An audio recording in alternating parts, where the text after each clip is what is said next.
ಮಂಗಳೂರು ಮಹಾನಗರ ಪಾಲಿಕೆಯ ಮಂಗಳ ಸಭಾಂಗಣದಲ್ಲಿ ಬೀದಿ ಬದಿ ವ್ಯಾಪಾರಸ್ಥರಿಗೆ ಆತ್ಮನಿರ್ಭರ್ ಯೋಜನೆಯ ಪ್ರಧಾನಮಂತ್ರಿ ಸ್ವನಿಧಿ ಅಡಿಯಲ್ಲಿ ಕಿರುಸಾಲ ಯೋಜನೆಗೆ ಚಾಲನೆ ನೀಡಲಾಯಿತು. ಪಾಲಿಕೆಯ ಸಭಾಂಗಣದಲ್ಲಿ ಮೇಯರ್ ದಿವಾಕರ್ ಪಾಂಡೇಶ್ವರ ಅವರ ಅಧ್ಯಕ್ಷತೆಯಲ್ಲಿ ಕಾರ್ಯಕ್ರಮ ನಡೆಯಿತು. ಈ ವೇಳೆ ಮಾತನಾಡಿದ ಪಾಲಿಕೆಯ ಸದಸ್ಯ ಶಶಿಧರ್ ಹೆಗ್ಡೆ ಅವರು, ಬೀದಿ ಬದಿ ವ್ಯಾಪಾರಸ್ಥರಿಗೆ ಯಾವುದೇ ರೀತಿಯ ಸಮಸ್ಯೆ ಬಾರದಂತೆ ಅವರು ತಮ್ಮ ವ್ಯಾಪಾರವನ್ನು ಮಾಡ್ತಾ ಇದ್ದಾರೆ. ಬೀದಿ ಬದಿ ವ್ಯಾಪಾರಸ್ಥರ ಕುಟುಂಬ ನಿರ್ವಹಣೆಗೆ ಸಹಕಾರ ಕೊಡುವಂಥದ್ದು ನಮ್ಮ ಕರ್ತವ್ಯ ಅನ್ನುವಂತಹ ಅಭಿಪ್ರಾಯವನ್ನು ವ್ಯಕ್ತಪಡಿಸಿದರು. ಈ ಒಳ್ಳೆಯ ಯೋಜನೆ.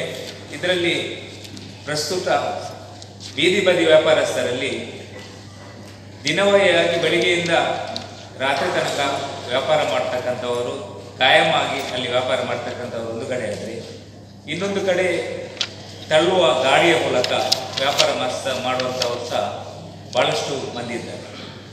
ಇವರನ್ನು, ಈ ಎರಡು ವರ್ಗದವರನ್ನು ಯಾವ ರೀತಿಯಲ್ಲಿ ಗುರುತಿಸಿ ಎಲ್ರಿಗೂ ಈ ಬೀದಿ ಬದಿ ವ್ಯಾಪಾರಸ್ಥರಿಗೆ ಸಾಲ ಕೊಡುವಂಥ ಯೋಜನೆ ಇದರಲ್ಲಿ ಹಮ್ಮಿದೆ. ಅದರಲ್ಲಿ ಬೇರೆ ಯಾವ ರೀತಿಯಲ್ಲಿ ಸಂದರ್ಭ ಪಾಲಿಕೆಯ ಕಮಿಷನರ್ ಅಕ್ಷಯ ಶ್ರೀಧರ್, ಉಪಮೇಯರ್ ವೇದಾವತಿ ಸಹಿತ ಸದಸ್ಯರು ಜೊತೆಗಿದ್ದರು.